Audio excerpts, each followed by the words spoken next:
ध्वजारोपण विधि, महात्म्य एवं फलश्रुति।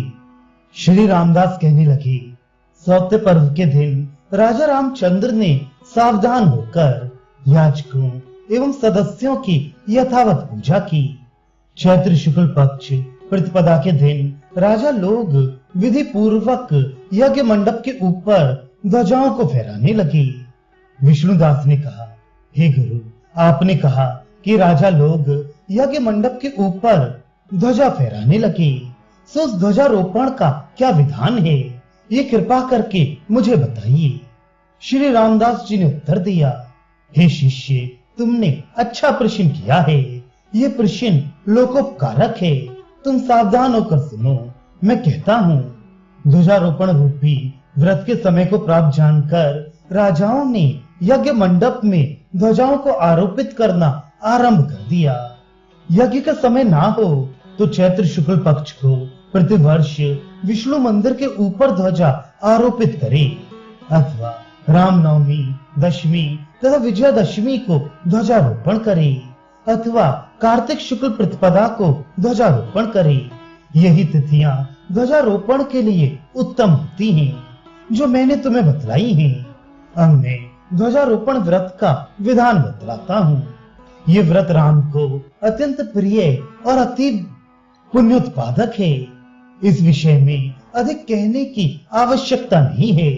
जो प्राणी विष्णु मंदिर के ऊपर ध्वजारोपण करता है, उसकी ब्रह्मा आदि देवता भी पूजा करते हैं।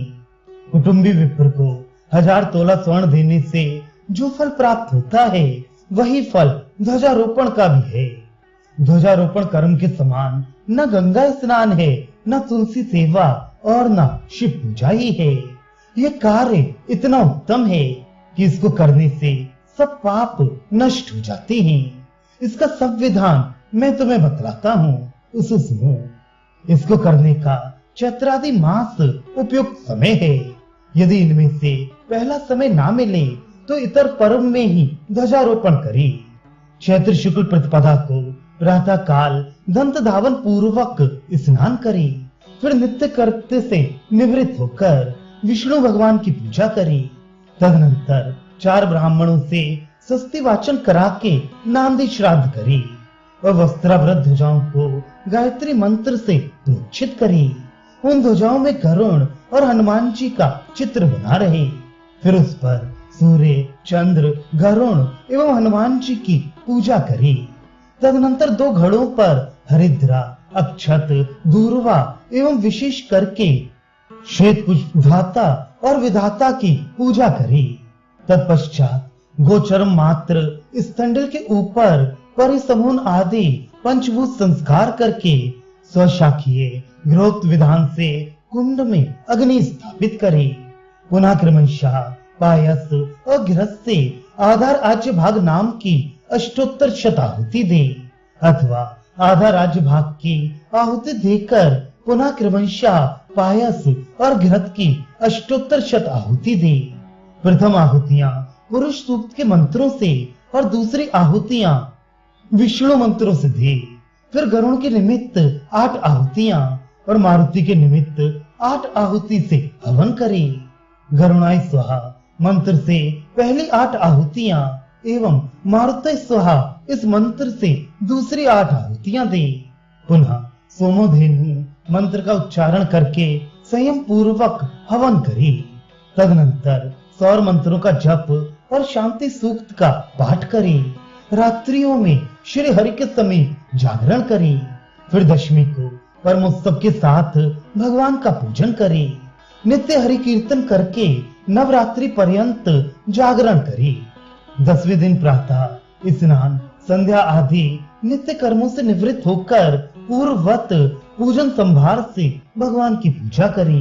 मंदिर के द्वार तथा शिखर पर पुष्पमाला से सुशोभित ध्वजा का स्थापन करे। वहां गंध, पुष्प, अक्षत, धूप, दीप एवं भक्ष्य भोज्य आदि युक्त नैवेद्य से श्री हरि का पूजन करे, अथवा प्रतिपदा से लेकर दशमी तक घर में ध्वजाओं की पूजा करे। और एकादशी को विष्णु मंदिर के शिखर या द्वार पर उन ध्वजाओं को स्थापित करे। अथवा दशमी को ही स्थापित कर दे, अथवा द्वितीया, चतुर्थी, षष्ठी, अष्टमी तथा नवमी को सुविधा अनुसार समय देखकर उपर्युक्त विधान से पूजा करके ध्वजा स्थापित करे, किंतु व्रत का प्रारंभ प्रतिपदा को ही होता है।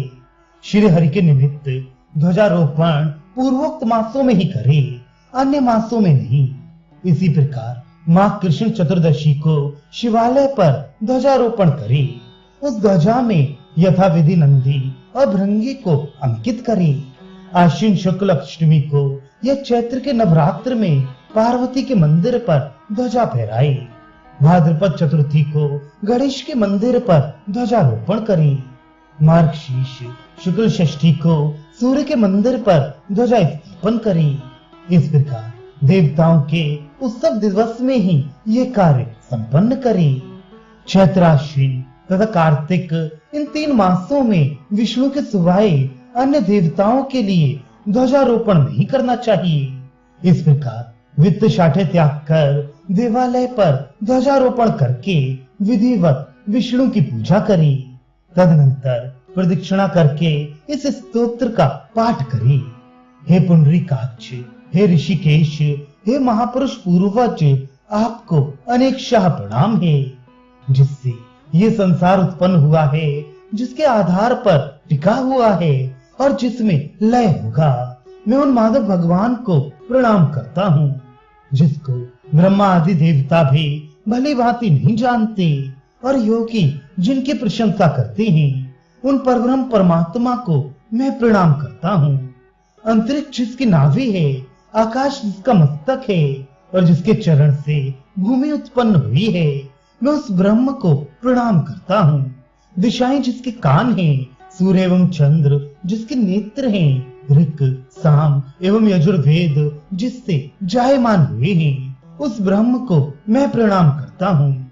जिसके मुख से ब्राह्मण, बाहु से क्षत्रिय, उरु स्थल से वैश्य और पैरों से शूद्र उत्पन्न हुए हैं, उस ईश्वर को मैं प्रणाम करता हूँ। स्वभावता निर्मल, निरंजन, निर्विकार एवं शुद्ध परमात्मा के नाम स्मरण मात्र से समस्त पाप समूह नष्ट हो जाता है। जिसके मन से चंद्रमा, चक्षु से सूर्य, प्राणों से पवन एवं मुख से अग्नि उत्पन्न हुआ है, उस परमात्मा को मैं प्रणाम करता हूँ। क्षीर सागर में शयन करने वाले भक्तों के प्रेमी, भक्ति गम में अपराजित और अनंत स्वरूप विष्णु को मैं प्रणाम करता हूँ। पृथ्वी आदि पंचभूत, तन्मात्रा, 11 इंद्रियां और सूक्ष्म प्राणी समूह जिनसे उत्पन्न हुए हैं, उन सर्वतोमुख भगवान को मैं प्रणाम करता हूँ। जो ब्रह्म है, सर्वलोकोत्तमोत्तम है, निर्गुण है एवं परम सूक्ष्म है, उस परमात्मा को मैं पुनः प्रणाम करता हूँ। योगींद्र जन जिसको निर्विकार, अज, शुद्ध, ईश्वर एवं संसार का आदि कारण कहते हैं, उस पर ब्रह्म को मैं प्रणाम करता हूँ। जो विश्व भोक्ता और अव्यय है, जो एक होता हुआ भी अलग अलग पंच महाभूतों एवं तीनों लोकों में व्याप्त है, उस भूतात्मा को मैं प्रणाम करता हूँ। जो निर्गुण है, परमानंद स्वरूप है और हृदय में रहते हुए भी जिस प्राणी की आत्मा माया से मुक्त है, वह उससे दूर है। जो ज्ञानियों का सर्वस्व है, वह विष्णु मुझ पर प्रसन्न हो। 4 ऋतुक जिनके प्रत्यर्थ हवन करते हैं, कभी 2 और कभी 5 तथा फिर 2 ऋतुक हवन करते हैं, वे विष्णु मेरे ऊपर प्रसन्न हो। जो ज्ञानी कर्मों एवं भक्तों की गति हैं, जो विश्व भूखे हैं, वे विष्णु मेरे ऊपर प्रसन्न हो। जो संसार के हित के लिए शरीर धारण करते हैं, जिनके विद्वान पूजा करते हैं, संत लोग जिनको सदा आनंद विग्रह कहते हैं, वे विष्णु मुझ पर प्रसन्न हो। जो निर्गुण हैं और सगुण भी हैं, जिनका सर्वेश, परमानंद, परमात्मा एवं चिद्रूप इत्यादि नामों से परिचय मिलता है, वे विष्णु मेरे ऊपर प्रसन्न हो। जो पुरुष इस उत्तम स्तोत्र का पाठ करता है, वह समस्त पापों से विनिर्मुक्त होकर विष्णु लोक में पूजित होता है। जिसका कीर्तन करना चाहे, वह पुत्र, मित्र, कलत्र आदि के साथ सत्यपरायण होकर इस स्तोत्र का कीर्तन करे। पश्चात विष्णु, ब्राह्मण एवं आचार्यों की पूजा करे। बाद में ब्राह्मण भोजन कराए। जो पुरुष ध्वजारोपण करता है उसका पुण्य फल सावधान होकर सुनो। आरोपित ध्वजा का वस्त्र वायु से जैसे जैसे हिलता है तैसे तैसे उस पुरुष का सब पाप नष्ट होता जाता है। विष्णु मंदिर के ऊपर ध्वजारोपण करने से एक महापातक क्या सभी पाप नष्ट हो जाते हैं।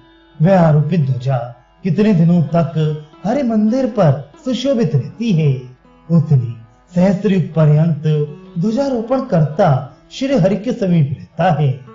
जो धार्मिक पुरुष ध्वजा की वंदना करते हैं वे कोटि उत्पातकों से छूट जाते हैं। वह आरोपित ध्वजा अपने वस्त्र कपाती हुई निमिषार्ध में आरोपियता के पापों को नष्ट कर देती है। हे शिष्य, तुमने जो मनोहर ध्वजारोपण महात्म्य पूछा वह सब विधि पूर्वक मैंने कहा। इसलिए चैत्र शुक्ल प्रतिपदा को आया हुआ जानकर राजाओं ने द्वितीया को ध्वजाओं का आरोपण किया। यज्ञ मंडप में स्थित राम को महाविष्णु समझकर ही वे राजे ध्वजा का अपने अपने तंबुओं में अलग अलग पूजन करने लगे। पूजा नवरात्र पर्यंत अथवा अपनी शक्ति के अनुसार करे अथवा एक ही रात करे। यशोत्सव देखने के निमित्त राजाओं तथा राम जी ने एक ही दिन में सब कृत्य संपन्न कर दिया था। इसी तरह मां कृष्ण चतुर्दशी को शिव जी के सम्मुख ध्वजारोपण किया। उस ऊंची ध्वजा से गगन मंडल अत्यंत सुशोभित हुआ। ध्वजारोपण विधान संज्ञक इस परम मनोहर एवं पुण्यप्रद चरित्र को जो लोग पढ़ते और सुनते हैं उनका चित्तार्थ अवश्य पूर्ण होता है।